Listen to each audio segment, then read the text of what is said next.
नमस्कार आदरणीय दर्शकवृन्द, स्वागत छ।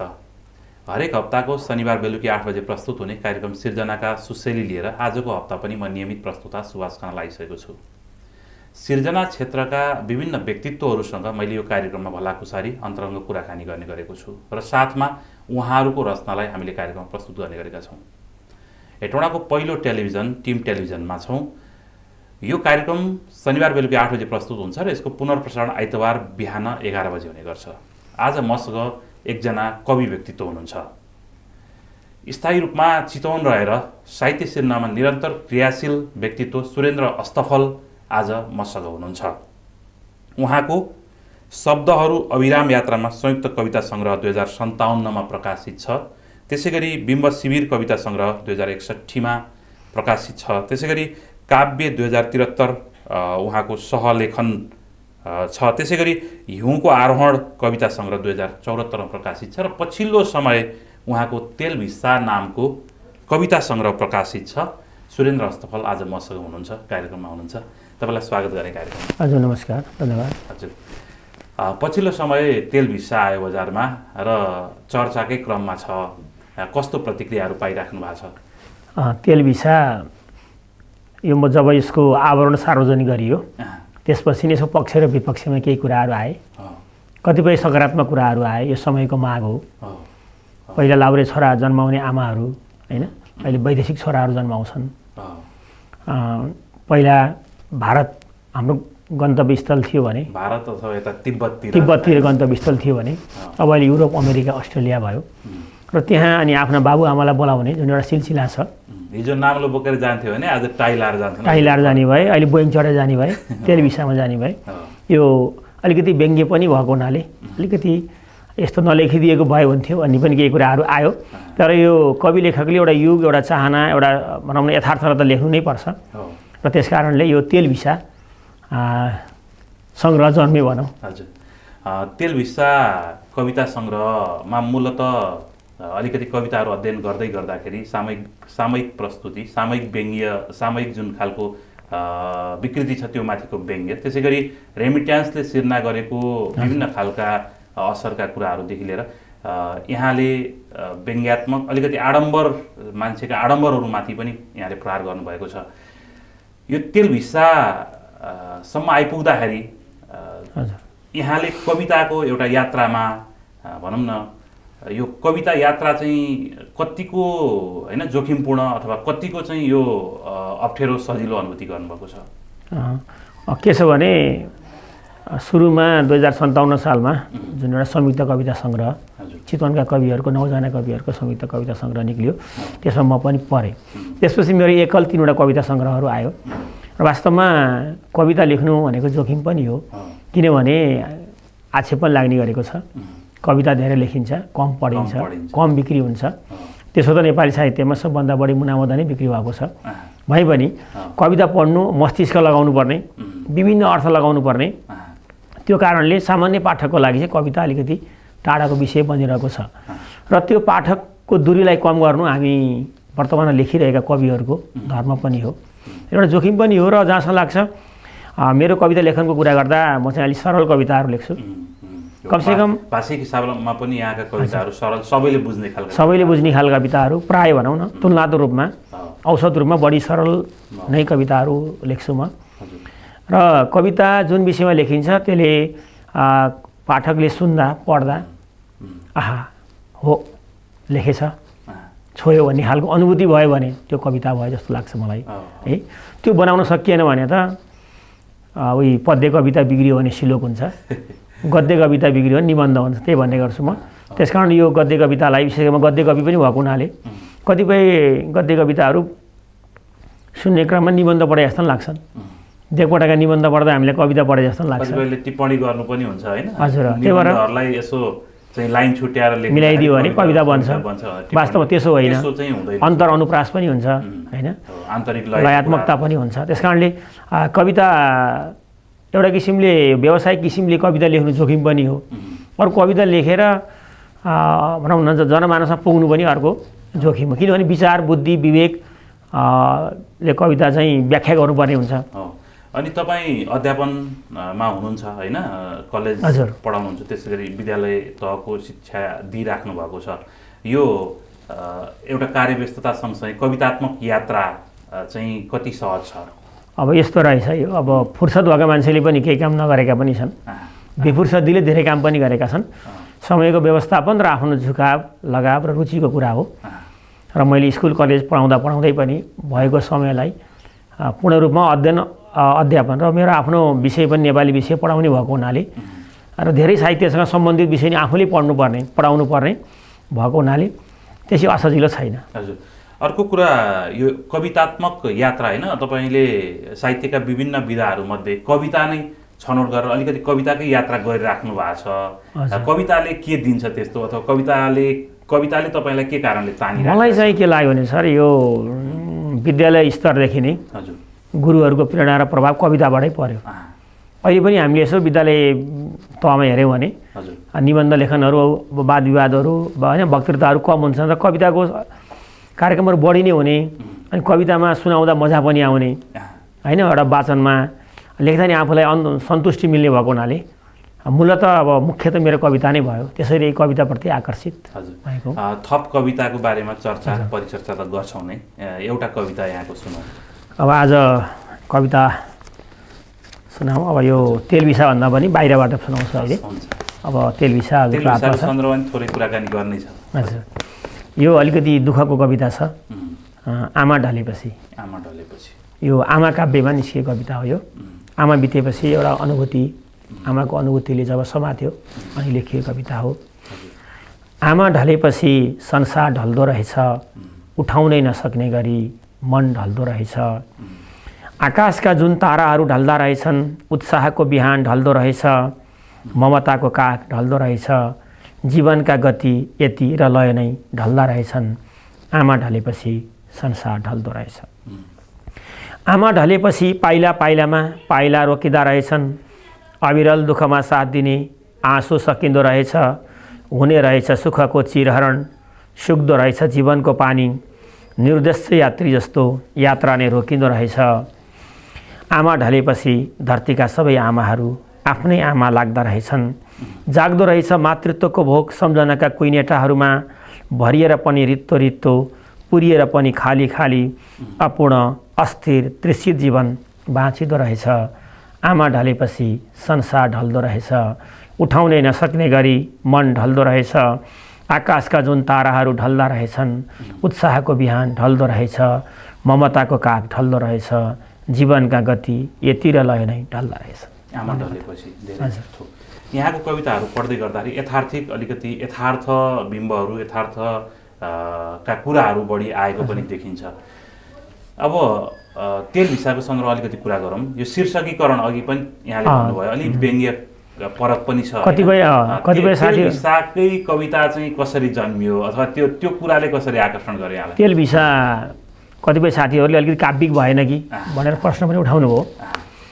अब यो मलाई के लाग्यो भने यो तेलबिसामा अहिले यसो विदेश गएका छोराछोरीहरूले बुवा आमालाई बोलाउने प्रायः जसो, कतिपय त ग्रेजुएसन गर्दा पनि बोलाउनुहुन्छ होला होइन, तर धेरै जसो हाम्रो गाउँठाउँमा अब नाति नातिनी जन्मिएपछि हजुरबा हजुरबालाई बोलाउने त्यो राम्रो संस्कार पनि हो होइन। भेट हजुरबाबु र नाति पुस्ता र हजुरबा पुस्ताको भेट गराउने, हजुरआमा र नातिनी पुस्ताको भेट गराउने त्यो जुन परम्परा देखिँदै आएको छ, यो विषयमा मलाई घोचिरहेको थियो। अनि यो विषयमा मैले यसो गद्य त पढियो धेरै नै, गद्यमा चाहिँ धेरै लेखिएको पाइयो होइन, यो विषयमा लेखिएको छ, यो डायस्पोरिक साहित्य अन्तर्गत पाइन्छ, तर कवितामा खास देखिएको पाइएन। अनि मलाई अलिक घोचिरह्यो। वास्तवमा धेरै भिसाहरू छन् है, ती चाहिँ अब स्टुडेन्ट भिसा भन्छ, वर्किङ भिसा भन्छन् होइन, बिजनेस भिसा भन्छन्। अनि यस्तो भिसालाई छोराछोरीले आफ्नो चाहिँ सन्तान जन्मेको बेलामा भिसालाई के भन्छन् त?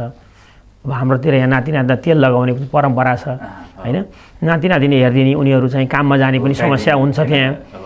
यसलाई कसरी लेख्ने त भन्दा कतै कतै थाङ्ने भिसा पनि भन्दा रहेछन् होइन। यस्तै कुराहरू सुने मैले। अनि अलिकति चाहिँ नेपाली संस्कृति अनुसार तेल लगाउने भन्ने प्रचलन नै बढी छ।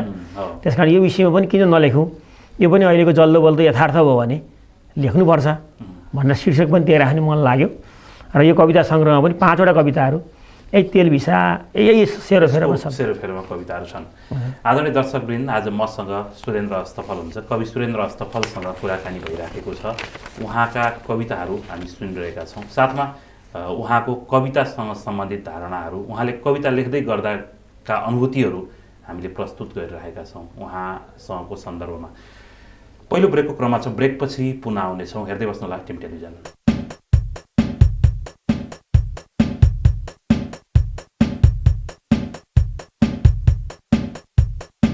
पहिलो ब्रेकपछि पुनः स्वागत छ कार्यक्रममा। आज मसँग हुनुहुन्छ कवि सुरेन्द्र अस्तफल। उहाँसँग कुराकानी गरिरहेको छु। उहाँ चितवन साहित्य परिषदका अध्यक्ष पनि हुनुहुन्छ र चितवन रहेर लामो समयदेखि लेखनमा क्रियाशील, शिक्षणमा क्रियाशील व्यक्तित्व हुनुहुन्छ। फेरि पनि तपाईँसँग कुराकानीमा जोडिन चाहेँ र अलिकति चितवन साहित्य परिषदको सन्दर्भ पनि कुरा गरौँ। यहाँ चितवन साहित्य परिषदको अध्यक्ष पनि हुनुहुन्छ। चितवनमा थुप्रै वाङ्मयिक साहित्यिक संस्थाहरू छन् होइन? त्यसमध्ये चितवन साहित्य परिषदले चाहिँ के गरिराखेको छ? धन्यवाद सर। र चितवनमा लगभग 2 दर्जन साहित्यिक संस्थाहरू छन्। त्यसो त नवीकरणमा आएका 4-5वटा संस्थाहरू छन्। आफूलाई क्रियाशील बनाएर नि 4-5वटा संस्थाहरू छन्। अरू चाहिँ वार्षिक कार्यक्रममै सीमित छन्। चितवन साहित्य परिषद चितवनको पहिलो दर्ता भएको संस्था हो। यो 2045 सालमा स्थापना भएको हो र यसको नारायणगढ चितवनमा आफ्नै भवन छ। लगभग 5 करोड जतिको यसको पुँजी छ भनौँ न। स्थिर पुँजी छ। 3 तले भवन छ र हामीले साहित्यकारहरूसँग, व्यापारीहरूसँग उठाएर जग्गा किनेर होइन भवन बनाएका छौँ र यसले अहिलेसम्म लगभग 100जना जति स्रष्टाहरूको पुस्तक प्रकाशन गरेको छ र यसका 9वटा पुरस्कारहरू हरेक वर्ष विभिन्न विधामा हामी अर्पण गर्दै आइरहेका छौँ।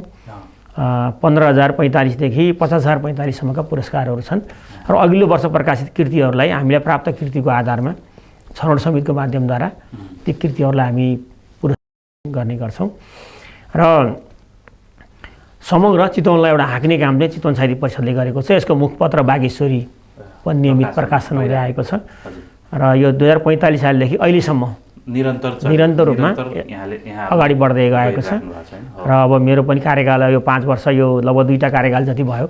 अब अधिवेशन पनि आउँदैछ, अब नयाँ नेतृत्व खोजी पनि हुँदैछ र विशेष गरी मफसलमा रहेर होइन नेपाली भाषामा प्रकाशित भएका कृतिहरूलाई आह्वान गरेर हामीले पुरस्कृत गर्ने, सम्मान गरेर विशेष कार्यक्रमहरू गर्ने परम्परा चलिरहेको छ। अब अलिकति नेपाली कविताको कुरा गरौँ। यहाँ शिक्षणसँग पनि सम्बद्ध हुनुहुन्छ होइन? जस्तो कविताको हिजोदेखि आजसम्मको यात्राको कुरा गरौँ न। नेपाली कविताको इतिहासमा आजसम्म आइपुग्दाखेरि नेपाली कवितामा उही खालको शैली चाहिँ पारम्परिक शैली नै चलिरहेको छ अथवा नयाँ ट्रेन्डमा कविताहरू बगेका छैनन् भन्ने कतिपयले भन्ने गर्छन्। कस्तो अनुभूति लाग्छ? मलाई के लाग्छ भने अब नेपाली कविताको प्राथमिक काल नीति उपदेशमा थियो, माध्यमिक काल शृङ्गारिक धारा अन्तर्गत भयो होइन र आधुनिक कालको सुरुमा पनि आध्यात्मिक, नैतिक, आदर्श, परिष्कारवादी आयो। त्यसपछि स्वच्छन्दतावादी चेता आयो। त्यसपछि स्वच्छन्दतावादी चेतपछि प्रगतिवादी चेता आयो र 2035 सालपछि यो समकालीनता आयो, युगबोध आयो होइन। र ठ्याक्कै पुरानै कुरो चलिरहेको छ भन्ने त होइन, तर पनि जस्तो कि अब भुपीले सुरु गरेको जुन यात्रा छ, रिमालले सुरु गरेको जुन यात्रा छ, देवकोटाले सुरु गरेको जुन यात्रा छ कविताको, नेपाली कविताको, हामी त्यसैलाई नै पछ्याइरहेको कुरा चाहिँ सही हो। र बिचमा केही मोहन कोइरालाहरू, अलिक बौद्धिक कविहरू पनि आए, तर 35 पछि फेरि ती बौद्धिक कविहरू होइन अनि तेस्रो आयामका कुराहरू पनि अलिक शिथिल भए र समसामयिक धार, अलिक सरल धार नै अलिकति नेपाली कवितामा चलिरहेको देखिन्छ। यसकारण कसरी टिप्पणी गरिदिनुहुन्छ भने ठ्याक्क कविको नाम छोपिदियो भने थाहा नहुने, यो कविता कसको हो भनेर नै थाहा नहुने अथवा त्यो पहिचान छैन नेपाली कवितामा भन्ने खालको कुराहरू गर्नुहुन्छ। त्यो पनि ठिक हो। कतिपय कविका कविताहरू त्यस्ता पनि हुन्छ र कतिपय कविका कविताहरू हामीले फेरि त्यो शीर्षक छोड्यो भने यो कविता कसको हो भने भन्न पनि सक्छौँ। त्यो दोहोरै छ। पूर्ण रूपमा अब त्यो एकै खालको धारमा त छैन होइन, अलिक फरक त छ, तर औसतभन्दा माथि तपाईँले भने जस्तै अलिकति भिन्नता चाहिँ नभएको हो कि त्यसपछि कवि को हो त नि होइन? 35 सालपछिको नेपाली कवितालाई हाँक्ने कवि को त भन्ने हामीले कसै भन्न सक्दैनौँ। त्यो अवस्था हो। हजुर, यहाँको एउटा फेरि कविता सुनाऊ। एउटा पुरानो कविता सुनाउँछु, माटो। म माटो हुँ, तिमीले खनजोत गर्दैमा म तिमीलाई स्वीकार्दिनँ। म माटो हुँ, तिमीले खनजोत गर्दैमा म तिमीलाई स्वीकार्दिनँ। तिमी ममा दर्ता हुँदैमा म तिमीलाई आफन्त ठान्दिनँ।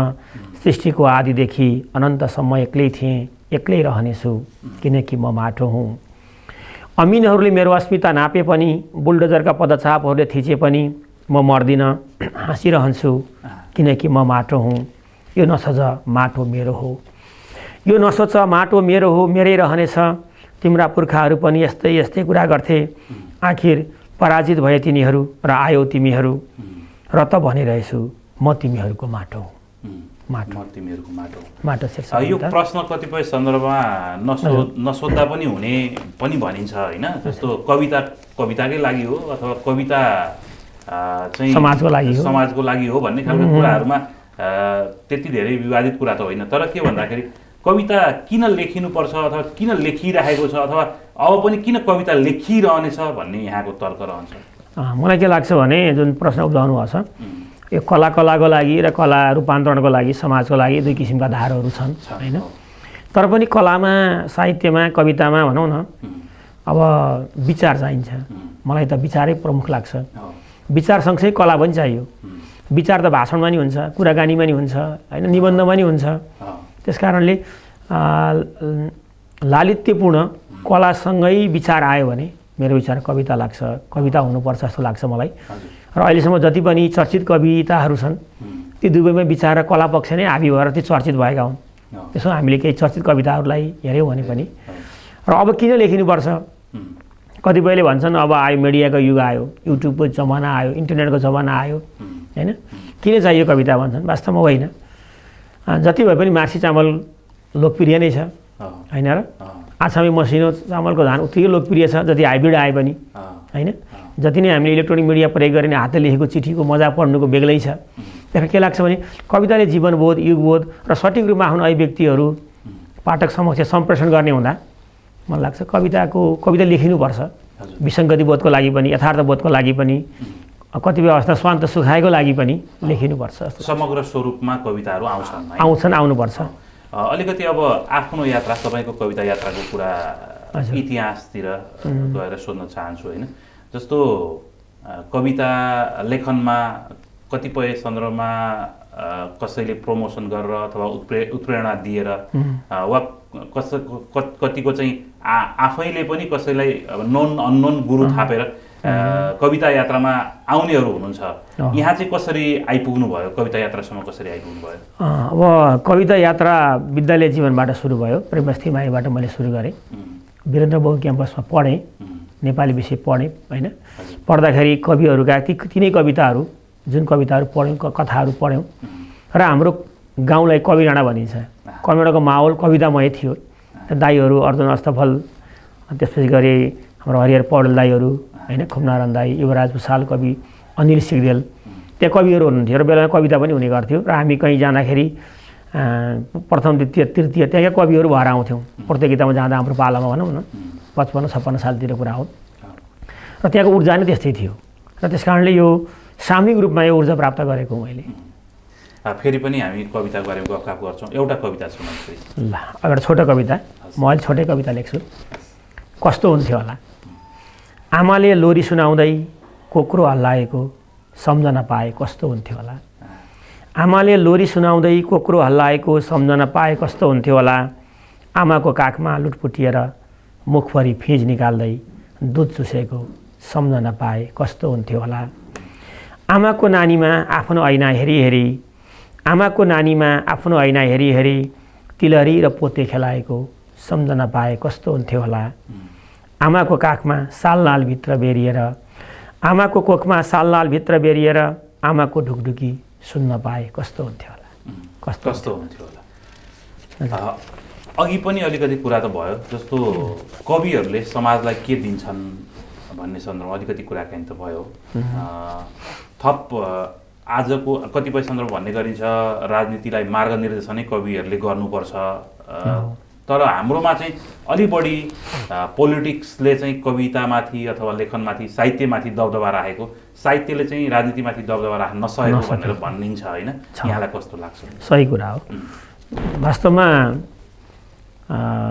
हाम्रो देशमा चाहिँ अब राजनीति त हुन त मूलनीति हो, राजनीति सबै चिजको मूलनीति होइन। तर राजनीतिले नै अब एउटा एउटा प्रभाव छोडेपछि त्यस सम्बन्धमा हामीले कविता लेख्ने गरेका छौँ। कतिपय त निर्देशित विचारहरूबाटै कविता लेखिन्छ, कतिपय कविहरूले त्यसरी गर्नुहुन्छ। अब वास्तवमा मलाई के लाग्छ भने त्यो साहित्यको प्रभावमा राजनीति पर्यो भने, साहित्यको प्रभावमा राजनीति पर्ने बेलामा जसै पर्छ त्यतिखेर बल्ल साहित्य र कविको सम्मान हुन्थ्यो कि जस्तो लाग्छ मलाई। अहिले चाहिँ त्यस्तो अवस्था सिर्जना भएको चाहिँ छैन। हामी राजनीति प्रेरित नै प्रभावित नै छौँ, स्वीकार्नुपर्छ यसलाई। यस्तो परिस्थिति छ। हजुर, यो कविताको कुरा गरिराखेकै छ होइन? जस्तो कवितामा पनि अब विभिन्न धारका कुराहरू गरिन्छ होइन? यो कविता समग्र स्वरूपमा कविता भन्दै भइहाल्यो नि, यो धारहरू आवश्यक छैन भन्ने खालको कुराहरू पनि गरिन्छ नि, कसरी हेर्ने? हुन त समग्रमा त कवितै हो, समग्र त मान्छे हो, सबै जस्ता खालको समग्र मान्छे हो, आँखा हो। अब हामी टुक्राउँदाखेरि आँखा नाक मुख मिल्यो भने एउटा स्वरूप भयो होइन? अब आँखाभित्र बसेको होइन, नाक चाहिँ अलिक थप्सिएको भने एउटा स्वरूप भयो। मान्छेमा त त्यो स्वरूप विविधता छ नि, मान्छे त मान्छे नै हो। अफ्रिकाका मान्छे, युरोप अमेरिकाका मान्छे, हाम्रो पहाडतिरका मान्छे, हावा पानीले पनि त्यसलाई प्रभाव पारे जस्तै मलाई के लाग्छ भने कविता त मूल भइहाल्यो। त्यस कारण हाँगा प्रसाकार चिन्तनहरू चाहिँ हुन्छन्। त्यस कारणले यो एक किसिम कविता हो भन्दा आपत्ति चाहिँ नपर्ला। यो आदर्शवादी कविता हो, कसरी लेखिएको हो नि, यो आदर्शवादी हो कि यो प्रगतिवादी हो कि यो क्रान्तिकारी हो कि होइन, यो शृङ्गारिक हो कि, आखिर कविता त कविता नै हो। हजुर, आदरणीय दर्शकवृन्द, आज मसँग हुनुहुन्छ कवि सुरेन्द्र पौडेल अस्तफल, उहाँसँग कुराकानी गरिरहेको छु। दोस्रो ब्रेकको क्रममा छौँ, ब्रेकपछि पुनः आउनेछौँ। हेर्दै बस्नुहोला टिम टेलिभिजन।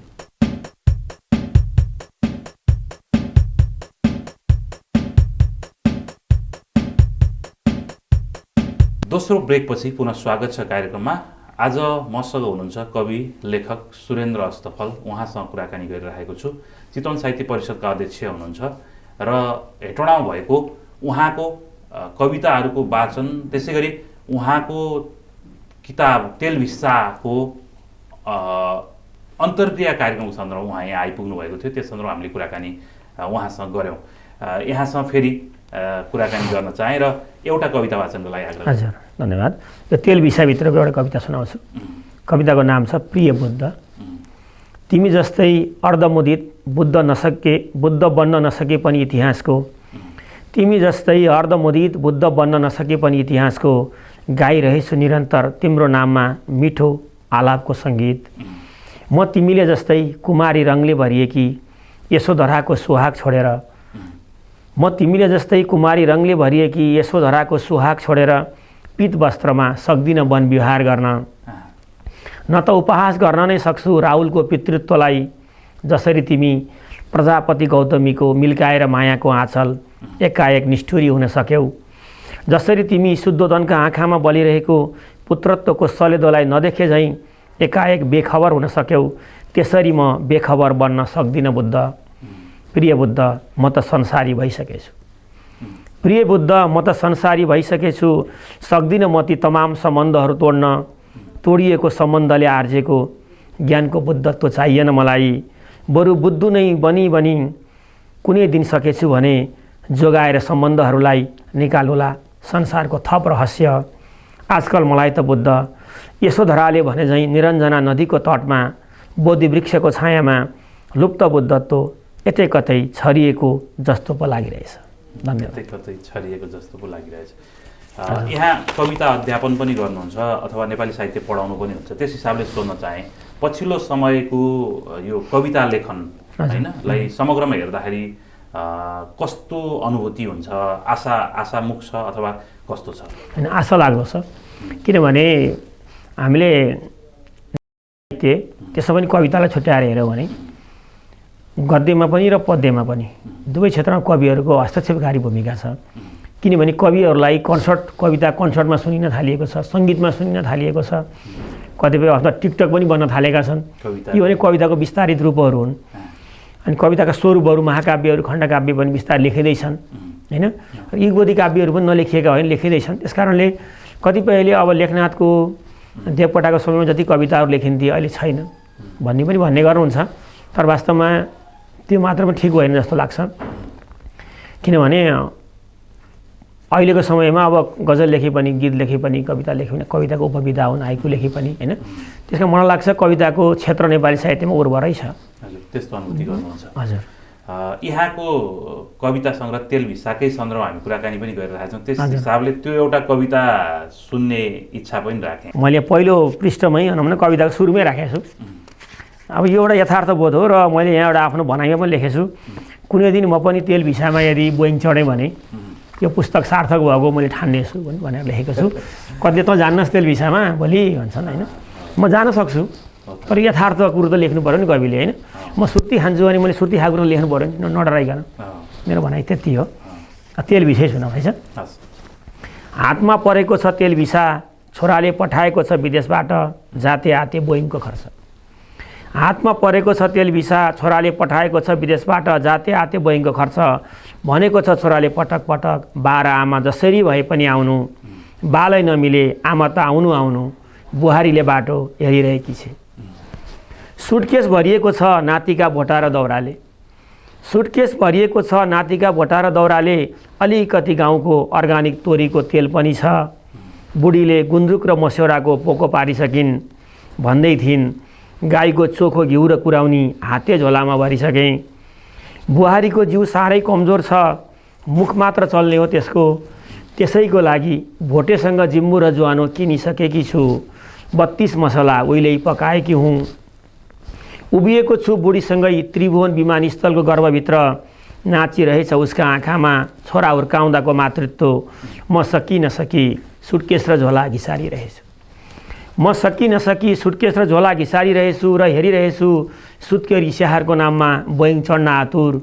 आफू जस्तै बुढाबुढीहरूका चाउरिएका गाला र कपाल चाहिँ फुलेका कपालको श्वेत बिम्ब। धन्यवाद। तेलभिसा। हजुर। अब यहाँको होइन लेखनको यो यात्रामा अबको चाहिँ तपाईँको प्रकाशोन्मुख कृति अथवा कस्तो किसिमको कुन विधाको कृति प्रकाशन? अब यो मैले कविताहरू मेरो 3वटा कविता सङ्ग्रहहरू पनि आए र 2टा संयुक्त पनि आयो र मैले यो कविताको अतिरिक्त लेख्ने भनेको कथा हो। कथा लेख्छु, गजलहरू लेख्छु र मलाई के लाग्छ भने अबका केही वर्षपछि, लगभग 2 वर्षपछि भनौँ, केही कथाहरू तयार छन् होइन, त्यसलाई सम्पादन गर्न बाँकी छ। अब चाहिँ कथा सङ्ग्रह आउँछ। त्यसपछि कथामा अबको हाम्रो आशा यहाँबाट अपेक्षा चाहिँ कथा, एउटा कथा सङ्ग्रह निकाल्ने विचार छ। हेरौँ। कविता यात्रामा लाग्न चाहनुहुने भर्खर भनौँ अथवा नयाँ पुस्ताहरू हुनुहुन्छ, यहाँको सुझाव के रहन्छ? अब के हुन्छ भने जो पनि उमेरमा कवि हुन्छ होइन, अहिले गजल सुनेको, युट्युबमा गजल हेरेको, वाह वाह गरेको होइन, स्कुलमा किताबमा कविता पढेको, त्यसले प्रभाव पार्छ र बैंसमा जो पनि 2-4 हराउ लेख्ने हुन्छ। तर नेपाली साहित्यमा लाग्ने सबैलाई मेरो के अनुरोध छ भने निरन्तरता दिनु होला। अब पढ्ने कामलाई निरन्तरता दिने हो भने तपाईँ जुनसुकै विषय लिएर पनि भाषाको सेवा गर्न सक्नुहुन्छ। हरेकको मान्छेको मनमा भावना हुन्छ होइन, त्यो भावना लिपिबद्ध गऱ्यो भने अरूले पढ्न पाउँछन्, त्यो कवि बन्छ होइन। ढुङ्गामा ठेस लाग्दा त सबैलाई ठेसको दुखाइ त उही हो, अनुभूति त उही हो। कसैले लेख्छन् त्यो कविता बन्छ, कसैले लेख्दैनन् त्यो त्यहीँ मर्छ। त्यसकारण निरन्तर साधना चाहियो र कम्तीमा पनि नेपाली साहित्य निस्किएका केही पुस्तकहरू, कविताका किताबहरू पढ्नु होला। कविता नपढिकन भर्खर लेखेको यसरी लेखेँ भनेर अनुभूतिलाई मात्र लेखेर भएन। 100वटा कविता पढेर एउटा कविता लेख्यौँ भने पक्कै पनि केही राम्रो हुनेछ र निरन्तरता चाहिन्छ। हतारमा लेखेर फुर्सदमा चाहिँ सुनाइहाल्ने भन्ने होइन। हस्, यहाँले यो कार्यक्रमको लागि महत्त्वपूर्ण समय उपलब्ध गराउनु भयो, विशेष धन्यवाद भन्न चाहन्छु। हजुर, धन्यवाद। अब टिम टेलिभिजन होइन, अब यो मकवानपुर जिल्लाको पहिलो टेलिभिजन, मैले यहाँ अहिले टोडामा आएर त्यो तेलभिसा सम्बन्धी पनि केही कुराहरू गर्न पाएँ। यसको जुन अवसर सिर्जना गरिदिनु भएकोमा व्यक्तिगत रूपमा तपाईँलाई होइन, सुभाषजीलाई र टिम टेलिभिजन परिवारलाई हार्दिक आभार। र जसले यो कविताको बारेमा सुन्नुभयो र तेलभिसालाई यसै युट्युबमा पनि सर्च गरेर हेरिदिनु हुनेछ र यस सम्बन्धी आफ्ना प्रतिक्रियाहरू पनि सामाजिक सञ्जालमा कहीँ कतै लेखिदिनु भयो भने त्यो मेरो ठुलो प्राप्ति हुनेछ र सबै दर्शकहरूलाई हार्दिक आभार प्रकट गर्न चाहन्छु। नमस्कार। नमस्ते। आदरणीय दर्शकवृन्द, आज मसँग कुराकानीमा रहनुभयो, अन्तरङ्ग वार्तामा रहनुभयो कवि सुरेन्द्र अस्तफल, उहाँसँग कुराकानी गरेँ। अर्को हप्ता अर्का सर्जकसँग आउनेछु। आज मलाई प्रविधिमा सहयोग गर्ने मनिल, त्यसै गरी आजका अतिथि कवि सुरेन्द्र अस्तफल र म नियमित प्रस्तुता सुभाष खनाल। सबैलाई बिदा दिनुहोस्। हेर्दै बस्नुहोला टिम टेलिभिजन। नमस्ते।